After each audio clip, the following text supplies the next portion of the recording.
The Count of Monte Cristo by Alexandre Dumas. Chapter 29. The House of Morel and Son.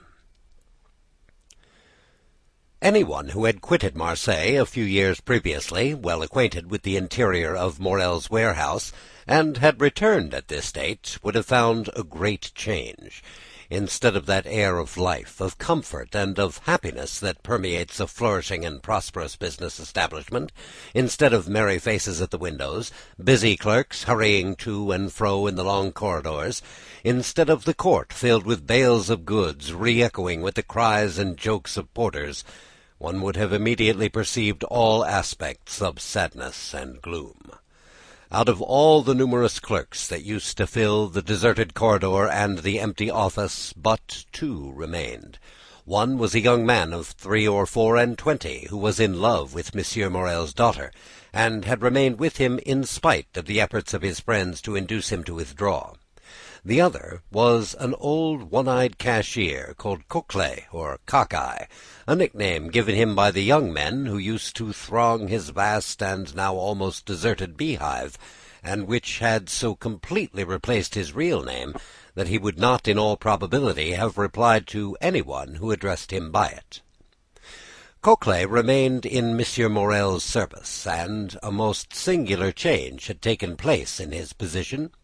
He had at the same time risen to the rank of cashier and sunk to the rank of a servant. He was, however, the same Coquelet, good, patient, devoted, but inflexible on the subject of arithmetic, the only point on which he would have stood firm against the world, even against Monsieur Morel, and strong in the multiplication table which he had at his fingers' ends, no matter what scheme or what trap was laid to catch him. In the midst of the disasters that befell the house, Coquelet was the only one unmoved. But this did not arise from a want of affection. On the contrary, from a firm conviction. Like the rats that one by one forsake the doomed ship even before the vessel weighs anchor, so all the numerous clerks had by degrees deserted the office and the warehouse. Coquelet had seen them go without thinking of inquiring the cause of their departure. Everything was, as we have said, a question of arithmetic to Coquelet, and during the 20 years he had always seen all payments made with such exactitude that it seemed as impossible to him that the house should stop payment as that it would to a miller that the river that had so long turned his mill should cease to flow. Nothing had as yet occurred to shake Coquelet's belief. The last month's payment had been made with the most scrupulous exactitude. Coquelet had detected an overbalance of 14 sous in his cash, and the same evening he had brought them to Monsieur Morel, who, with a melancholy smile, threw them into the almost empty drawer, saying, "Thanks, Coquelet, you are the pearl of cashiers." Coquelet went away perfectly happy, for this eulogium of Monsieur Morel, himself the pearl of the honest men of Marseilles, flattered him more than a present of 50 crowns. But since the end of the month, Monsieur Morel had passed on many an anxious hour. In order to meet the payments then due, he had collected all his resources, and, fearing lest the report of his distress should get bruited about at Marseilles when he was known to be reduced to such an extremity, he went to the Beaucaire fair to sell his wife's and daughter's jewels and a portion of his plate. By this means the end of the month was passed, but his resources were now exhausted. Credit, owing to the reports afloat, was no longer to be had, and to meet the 100,000 francs due at the 10th of the present month, and the 100,000 francs due on the 15th of the next month to Monsieur de Boisville, Monsieur Morel had in reality no hope but the return of the Pharaon, of whose departure he had learnt from a vessel which had weighed anchor at the same time, and which had already arrived in harbour. But this vessel, like the Pharaon, came from Calcutta, and had been in for a fortnight, while no intelligence had been received of the Pharaon. Such was the state of his affairs when, the day after his interview with Monsieur de Boisville, the confidential clerk of the house of Thomson and French of Rome presented himself at Monsieur Morel's. Emmanuel received him. This young man was alarmed by the appearance of every new face, for every new face might be that of a new creditor, come in anxiety to question the head of the house. The young man, wishing to spare his employer the pain of this interview, questioned the newcomer, but the stranger declared that he had nothing to say to Monsieur Emmanuel, and that his business was with Monsieur Morel in person. Emmanuel sighed and summoned Cocles. Cocles appeared, and the young man bade him conduct the stranger to Monsieur Morel's apartment. Cocles went first, and the stranger followed him. On the staircase they met a beautiful girl of 16 or 17, who looked with anxiety at the stranger. "Monsieur Morel is in his room, is he not, Mademoiselle Julie?" said the cashier. "Yes, I think so, at least," said the young girl hesitatingly. "Go and see, Cocles, if my father is there. Announce the gentleman." "It will be useless to announce me, mademoiselle," returned the Englishman. "Monsieur Morel does not know my name. This worthy gentleman has only to announce the confidential clerk of the house of Thomson and French of Rome, with whom your father does business." The young girl turned pale and continued to descend, while the stranger and Cocles continued to mount the staircase. She entered the office where Emmanuel was, while Cocles, by the aid of a key he possessed, opened a door in the corner of a landing-place on the second staircase, conducted the stranger into an antechamber, opened a second door, which he closed behind him, and, after having left the clerk of the house of Thomson and French alone, returned and signed to him that he could enter. The Englishman entered, and found Morel seated at a table, turning over the formidable columns of his ledger, which contained the list of his liabilities. At the sight of the stranger, Monsieur Morel closed the ledger, arose, and offered a seat to the stranger, and when he had seen him seated, resumed to his own chair. 14 years had changed the worthy merchant, who in his 36th year at the opening of this history now was in his 50th.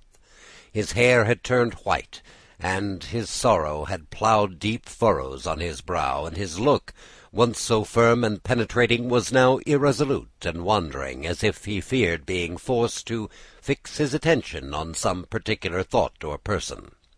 The Englishman looked at him with an air of curiosity, evidently mingled with interest. "Monsieur," said Morel, whose uneasiness was increased by this examination, "you wish to speak to me?" "Yes, monsieur. You are aware from where I come?" "The house of Thomson and French, at least so my cashier tells me." "He has told you rightly. The house of Thomson and French had 300 or 400,000 francs to pay this month in France, and, knowing your strict punctuality, have collected all the bills bearing your signature, and charged me, as they became due, to present them, and to employ the money otherwise." Morel sighed deeply, and passed his hand over his forehead, which was covered with perspiration. "So then, sir," said Morel, "you hold bills of mine?" "Yes, and for a considerable sum." "What is the amount?" asked Morel, with a voice he strove to render firm. "Here it is," said the Englishman, taking a quantity of papers from his pocket. "An assignment of 200,000 francs to our house by Monsieur de Boisville, the inspector of prisons, to whom they are due. You acknowledge, of course, that you owe this sum to him?" "Yes. He placed the money in my hands at 4.5% nearly 5 years ago." "When are you to pay?" "Half the 15th of this month, half the 15th of next." "Just so. And now there are 32,500 francs payable shortly. They are all signed by you, and assigned to our house by the holders." "I recognize them," said Morel, whose face was suffused, as he thought that, for the first time in his life, he would be unable to honor his own signature. "Is that all?" "No. I have for the end of the month these bills, which have been assigned to us by the house of Pascal and the house of Wilde and Turner of Marseille, amounting to nearly 55,000 francs. In all, 287,500 francs. It is impossible to describe what Morel suffered during this enumeration. 287,500 francs, repeated he. "Yes, sir," repeated the Englishman.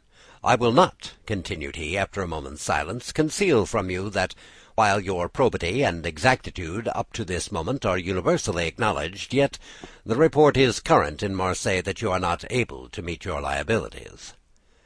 At this almost brutal speech, Morel turned deathly pale. "Sir," he said, "up to this time, and it is now more than 24 years since I received the direction of this house from my father, who had himself conducted it for 35 years, never has anything bearing the signature of Morel and Son been dishonored." "I know that," replied the Englishman, "but as a man of honor you should answer another. Tell me fairly, shall you pay these with the same punctuality?" Morel shuddered, and looked at the man, who spoke with more assurance than he had hitherto shown.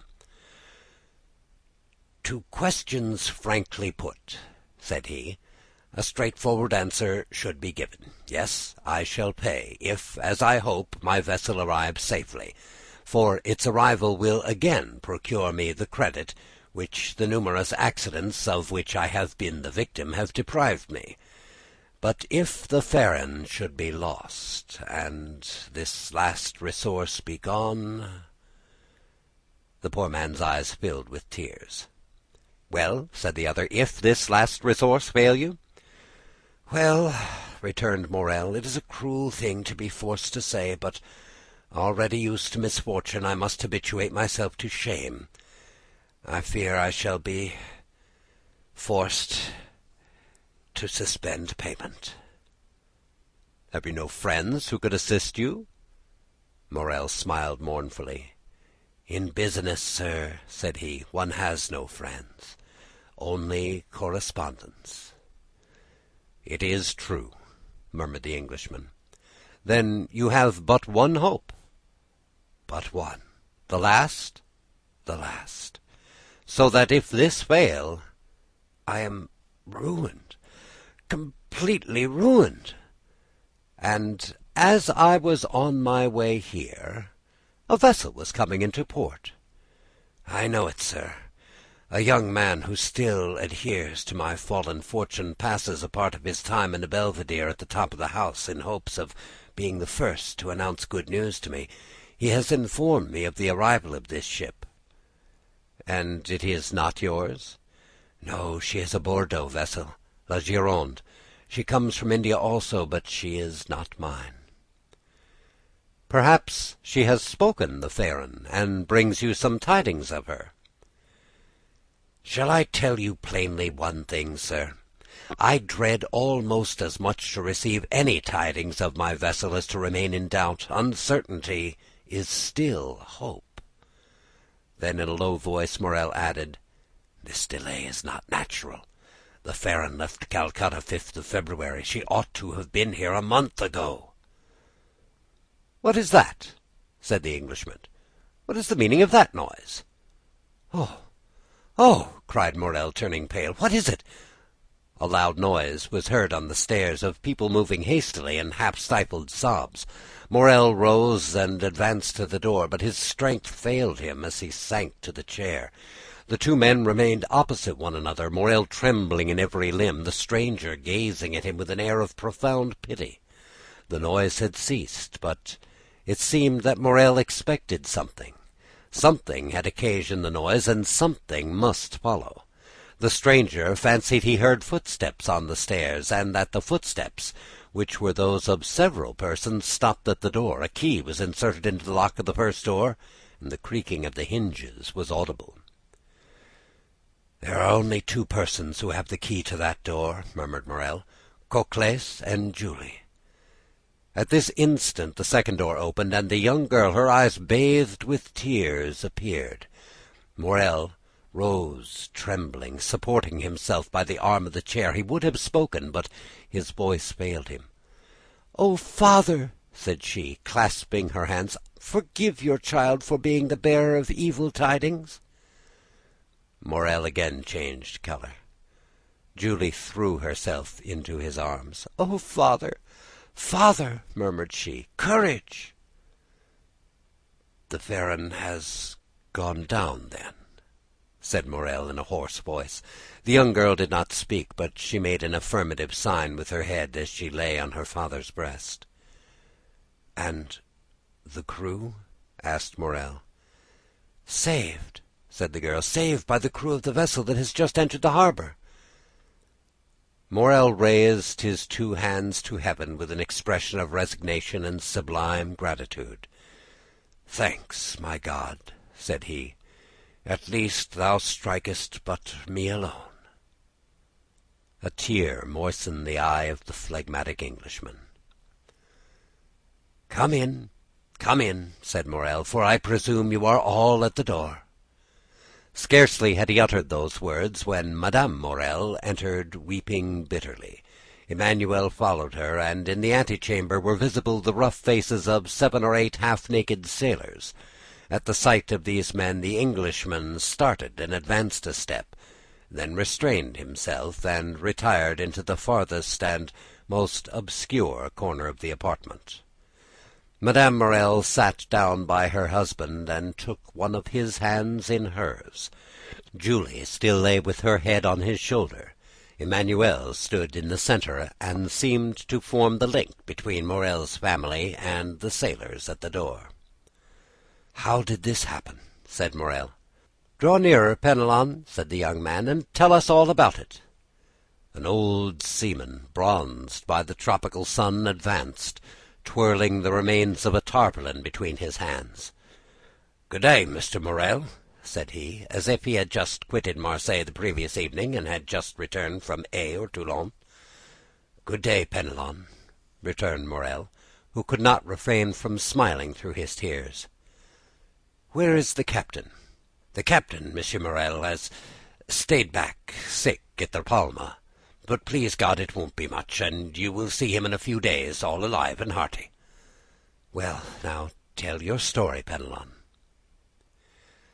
Penelon rolled his quid in his cheek, placed his hand before his mouth, turned his head, and sent a long jet of tobacco juice into the antechamber, advanced his foot, balanced himself, and began. "You see, Monsieur Morel," said he, "we were somewhere between Cap Blanc and Cap Boyador, sailing with a fair breeze south-southwest after a week's calm, when Captain Gaumont comes up and says to me, I was at the helm, I should tell you, and says, 'Penelon, what do you think of these clouds coming up over here?' I was just then looking at them myself. 'What do I say, Captain? Why, I think they are rising faster than they have any business to do, and that they would not be so black if they didn't mean mischief.' 'That's my opinion, too,' said the captain. 'I'll take precautions accordingly. We are carrying too much canvas. Avast there, all hands! Take in the studding-sails! Bestow the flying jib!' It was time. The squall was on us, and the vessel began to heel. 'Ah!' paid the captain. 'We have still too much canvas set. All hands, lower the mainsail!' 5 minutes later it was down, and we sailed under mizzen topsails and topgallantsails. 'Well, Penelon,' said the captain, 'what makes you shake your head?' 'Why,' I says, 'I think you still have too much on.' 'I think you're right,' answered he. 'We shall have a gale.' 'A gale? More than that. We shall have a tempest, or I don't know what's what. You could see the wind coming like the dust at Montredon. Luckily the captain understood his business. 'Take in 2 reefs and the topsails!' cried the captain. 'Let go the bowlines! Haul the brace! Lower the topgallant sails! Haul out the reef tackles on the yards!' 'That was not enough for those latitudes,' said the Englishman. 'I should have taken 4 reefs in the topsails and furled the spinnaker.' His firm, sonorous, and unexpected voice made everyone start. Penelon put his hand over his eyes, then stared at the man who thus criticized the manoeuvres of his captain. 'We did better than that, sir,' said the old sailor respectfully. 'We put up the helm to run before the tempest 10 minutes after we struck our topsails and scudded under bare poles.' 'The vessel was very old to risk that,' said the Englishman. 'It was that did the business. After pitching heavily for 12 hours, we sprung a leak. Penelon,' said the captain, 'I think we are sinking. Give me the helm and go down into the hold." I gave him the helm and descended. There was already 3 feet of water. "All hands to the pumps!" I shouted, but it was too late, and it seemed that the more we pumped, the more came in. "Ah," said I, after 4 hours' work, "since we are sinking, let us sink. We can die but once." "That's the example you set, Penelon," cries the captain. "Well, well, wait a minute." He went into his cabin and came back with a brace of pistols. "I'll blow the brains out of the first man who leaves the pump," said he. "Well done," said the Englishman. "There's nothing that gives you so much courage as good reasons," continued the sailor. "And during that time the wind had abated, the sea had gone down, but the water kept rising. Not much, only 2 inches an hour, but still it rose. 2 inches an hour does not seem much, but in 12 hours that makes 2 feet, and 3 we had before, that makes 5. "Come," said the captain, "we have all done all in our power, and Monsieur Morel will have nothing to reproach us with. We have tried to save the ship, let us now save ourselves. To the boats, my lads, as quick as you can. Now," continued Penelon, "now you see, Monsieur Morel, a sailor is attached to the ship, but still more to his life, so we did not wait to be told twice. The more so that the ship was sinking under us and seemed to say, 'Get along, save yourselves.' We soon launched the boat, and all 8 of us got into it. The captain descended last. Or rather, he did not descend, he would not quit the vessel. So I took him round the waist, and I threw him into the boat, and then I jumped after him. It was time, for just as I jumped, the deck burst with a noise like the broadside of a man-of-war. 10 minutes after, she pitched forward, then the other way, and spun round, and then good-bye to the Farron. As for us, we were 3 days without anything to eat or drink, so that we began to think of drawing lots who would feed the rest. And then we saw La Gironde, and made signals of distress. She perceived us, made for us, and took us all on board. There now, Monsieur Morel, that's the whole truth, on the honor of a sailor. Is it not true, you fellows there?" A general murmur of approbation showed that the narrator had faithfully detailed their misfortunes and sufferings. "Well, well," said Monsieur Morel, "I know there was no one in fault but destiny. It was the will of God that this should happen, blessed be his name. What wages due to you?" "Oh, do not let us talk of that, Monsieur Morel." "Yes, but we will talk of it." "Well, then, 3 months," said Penelon. "Cocles, pay 200 francs to each of these good fellows," said Morel. "At another time," added he, "I should have said, give them besides 200 francs over as a present, but times have changed, and the little money that remains to me is not my own." Penelon turned to his companions and exchanged a few words with them. "As for that, Monsieur Morel," said he, again turning his quid, "as for that—" "As for what?" "The money. Well, well, we all say that 50 francs would be enough for us at present, and we will wait for the rest." "Oh, thanks, my friends, thanks," cried Morel gratefully. Take it, and if you can find another employer, enter his service. You are free to do so." These last words produced a prodigious effect on the seaman. Penelon nearly swallowed his quid. Fortunately, he recovered. "What, Monsieur Morel?" said he in a low voice. "You send us away? You are then angry with us?" "No, no," said Monsieur Morel, "I am not angry, quite the contrary, and I do not send you away, but I have no more ships, and therefore I do not want any sailors." "No more ships?" returned Penelon. "Well, then, you'll build some, and we'll wait for you." "I have no money to build ships with, Penelon," said the poor owner mournfully, "so I cannot accept your kind offer." "No more money? Well, then you must not pay us. We can scud like the Farron under bare poles." "Enough, enough!" cried Morel, almost overpowered. Leave me, I pray you, and we shall meet again in a happier time. Emmanuel, go with them, and see that my orders are executed." "At least we shall see each other again, Monsieur Morel?" asked Penelon. "Yes, I hope so, at least. Now go." He made a sign to Cocles, who went first. The seaman followed him, and Emmanuel brought up the rear. "Now," said the owner to his wife and daughter, "leave me, for I wish to speak with this gentleman." And he glanced toward the clerk of Thomson and French, who had remained motionless in the corner during the scene, in which he had taken no part except the few words we have mentioned. The two women looked at this person whose presence had been entirely forgotten, and retired. But as she left the apartment, Julie gave the stranger a supplicating glance, to which she replied by a smile that an indifferent spectator would have been surprised to see on his stern features. The two men were left alone. "Well, sir," said Morel, sinking into a chair, "you have heard all. I have nothing further to tell you." "I see," returned the Englishman, "that a fresh and unmerited misfortune has overwhelmed you, and this only increases my desire to serve you." "Oh, sir!" cried Morel. "Let me see," continued the stranger. "I am one of your largest creditors." "Your bills, at least, are the first that will fall due." "Do you wish for time to pay?" "A delay would save my honor, and consequently my life."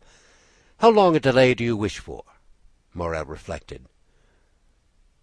2 months, said he. "I will give you 3," replied the stranger. "But," asked Morel, "will the house of Thomson and French consent?" "Oh, I take everything on myself. Today is the 5th of June." "Yes." "Well, renew these bills up to the 5th of September, and on the 5th of September at 11 o'clock," the hand of the clock pointed to 11, "I shall come to receive the money." "I shall expect you," returned Morel, "and I will pay you or I shall be dead." These last words were uttered in so low a tone that the stranger could not hear them. The bills were renewed, the old ones destroyed, and the poor shipowner found himself with 3 months before him to collect his resources. The Englishman received his thanks with the phlegm particular to his nation, and Morel, overwhelming him with a grateful blessing, conducted him to the staircase. The stranger met Julie on the stairs. She pretended to be descending, but in reality was waiting for him. "Oh, sir!" said she, clasping her hands. "Mademoiselle," said the stranger, "one day you will receive a letter signed Sinbad the Sailor. Do exactly what the letter bids you, however strange it may appear." "Yes, sir," returned Julie. "Do you promise?" "I swear to you I will." "It is well. Adieu, mademoiselle. Continue to be the good, sweet girl you are at present, and I have great hopes that heaven will reward you by giving you Emmanuel for a husband." Julie uttered a faint cry, blushed like a rose, and leaned against the baluster. The stranger waved his hand, and continued to descend. In the court he found Penelon, who, with a rouleau of 100 francs in either hand, seemed unable to make up his mind to retain them. "Come with me, my friend," said the Englishman. "I wish to speak to you." So ends chapter 29.